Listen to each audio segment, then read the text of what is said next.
Good morning, ladies and gentlemen. Welcome to the Ranger's Respite. I'm Philip, and today is Friday, and that means it is time for a Whiskey Library review.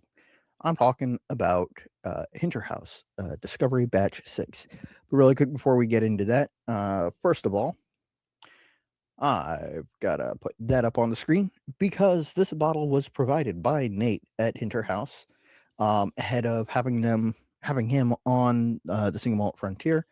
Um, as far as I know, he doesn't know that I'm recording this video, so this may come as a surprise. In which case, hey Nate, we really appreciate this. It is extremely cool to talk to you, and we're really excited. Next, I lost. Frankly, I'm amazed that I got as far as I did in the blind sample showdown, and I have to say again, there was nobody in that competition that you could feel bad about losing to. There were some extremely talented people. And frankly, given the weird curveballs that Germ threw at us, I'm frankly incredibly impressed that Val managed to get 5 whole points. I mean, incredible. I almost made my goal of 0 points. Almost. I was this close. Um, if you like these episodes, you like what we do here, well, like what I do here on this channel, you like to support us because most of the stuff that I review isn't provided by the producer or paid for by anybody else. It's stuff that I've purchased out of pocket. If you would like to support me in a more monetary fashion, other than liking, commenting, and subscribing, which do a lot to promote my videos in the algorithm, I'm selling these rollerball and ballpoint twist pens. These are turned from Quercus Robert, French oak. They came from barrel staves. The barrel held cognac for 45 years before being used to finish a peated American single malt in the Pacific Northwest. If you know, you know. There's, as always, a link to that in the description down below. Also, uh, when this video goes live, there will be t-shirt designs for the 2026 Virginia Whiskey Tournament, which is kicking off June 2nd. I'm going to be doing a video in May with Doug on the Single Malt Frontier and streamed here as well, where we are going to be looking at filling the bracket. I'm really excited for it. Purchases of the Virginia Whiskey Tournament designs will all go towards offsetting the cost of the trophy for the Virginia Whiskey Tournament, which is a Peter Jefferson Cup that has Virginia Whiskey Champion 2026 on it. It costs about $70 to do. I'd really appreciate, you know, the community helping make that happen.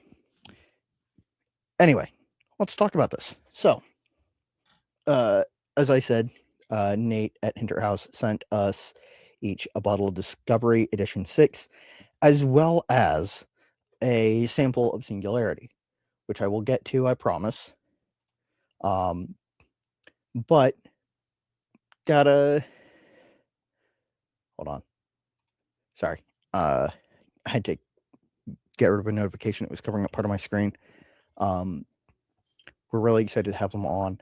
And these labels are fantastic. In my personal opinion, I like the double-sided label on the back so that you've got that pattern on this side and all the information on the back. Look at that. So the barley mash bill on this is Great Western Pure California 62.2%, Admiral Pacific Victor 24.4%, Kiln Smith 13.4%. Those are all barley.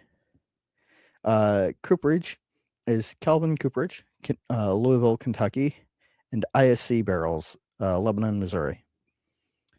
The casks are new medium toast number 3 char American oak 50%, first fill X bourbon sweet toast number 1 char American oak 22%, first fill medium toast number 3 char X brandy 22%, second fill medium toast number 3 char X American single malt oak 6%, and aged at least 19 months. I mean, that's way more information than other distillers even think to provide, and it is extremely cool. I'm a massive nerd, so I love having all of that information. And like, I can't wait to talk to Nate about what they've been doing, all the cool stuff that they've got both in the works and that they've released recently. Singularity is extremely cool. I'm going to do a review of that as well. Maybe next Friday, maybe not. We will see. In the meantime, let's talk about this stuff.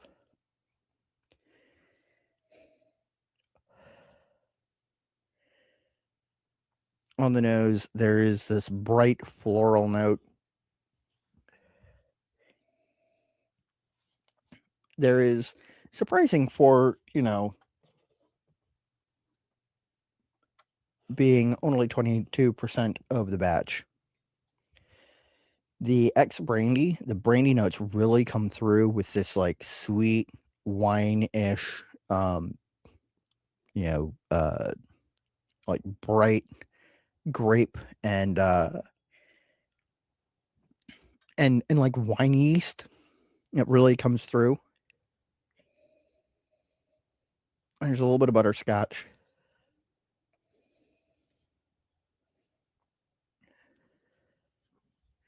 There's a note in there that I haven't quite identified yet.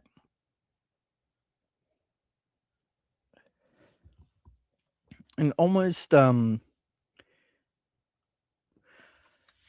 vegetal note. Kind of maybe a little bit herby. Of course, my sniffer might be broken.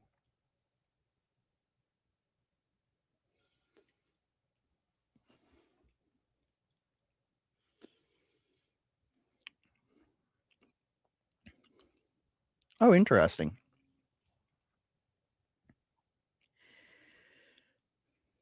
It really does have a lot of wine profile on the palate, which is honestly a little bit surprising.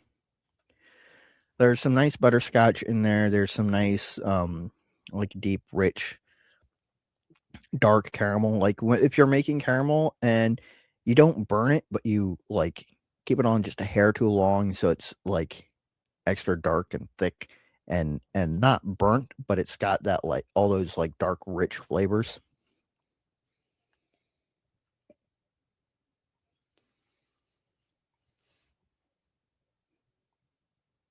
Mm.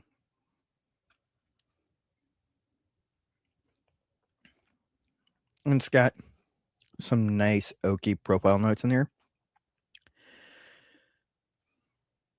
Less than 2 years, I'm guessing. Less than 2 years old.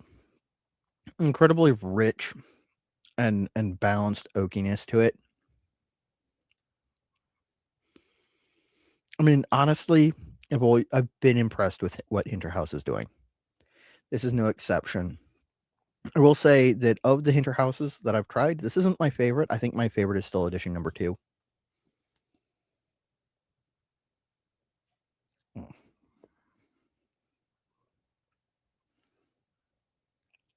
This just has like really interesting, not competing, because they aren't really competing, but like notes that sort of like clump up together and like kind of like push around a little bit. There's this there's this note that's like dark chocolate covered espresso beans that sort of pops through like mid palate and then like reasserts itself on the finish.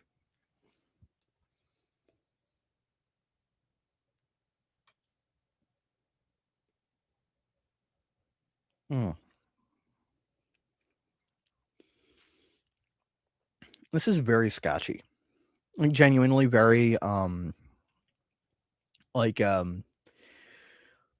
more northern highlands, kind of like if you took all the salt spray away from Old Pulteney.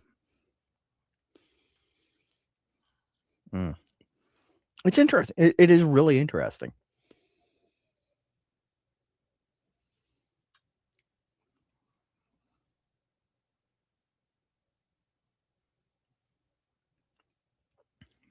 The finish is moderate in length. I'd really like for it to be a little bit longer and develop some of those interesting flavors a little bit more. Excuse me. It's got some nice, like that beautiful cocoa, like dark chocolate covered espresso bean, some like grape skin bitter, some nice dark rich caramel notes, and it all sort of like comes together on the finish and produces something that is genuinely very pleasant. Lingers just a little bit, doesn't overstay its welcome, but I do really wish that it stayed just a little bit longer and developed a little bit more. Maybe dropped some of the like um slightly sharp tannin notes that kind of follow through on the finish.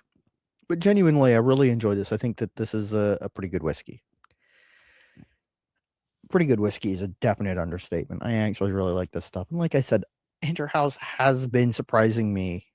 I mean, that's not fair because I don't find it surprising that it's this good. It's just every time I have some, it's a reminder of how good it is, and it makes me remember that I've been meaning to get more of it. Um, it's neither here nor there. What is here and now is I always ask and answer 3 questions. The first one being, do I enjoy it? Yeah. I think that between the 3 editions of Discovery that I've had from Hinterhaus, it definitely goes number 2, number 6, and then number 3. Not that number 3 is bad. I think this delivers a lot of what number 3 has, but in a more refined and um, interesting for me package, if that makes sense. Question number 2, do I think it's a good value? For about $73, this is a little bit pricey. That said, it is incredibly high quality. It is delicious whiskey, and I think that it's worth the money. If you like sort of more scotchy American single malts, sort of less on the like new oak sort of spectrum and more on the refill casks and sort of interesting flavor profiles, 100% this is a good value for you. And the third and final question, do I recommend it? Yes.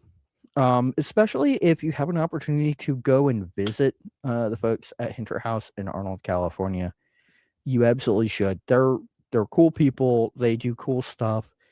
They make a big deal about how a sense of place is part of what they're doing, and it having never been there, I can't speak for how successful they are. But since Nate and Bonnie are so happy with it, I can't imagine that they aren't at least moderately successful at conveying the sense of place that is Arnold, California. I think that looks like beautiful stuff.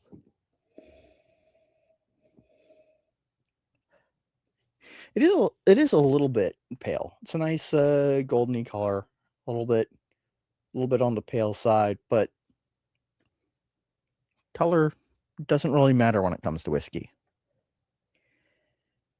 Oh, I should probably tell you that this is bottled at 46% alcohol by volume, non-chill filtered, and no color added, which is always the case with Hinterhaus.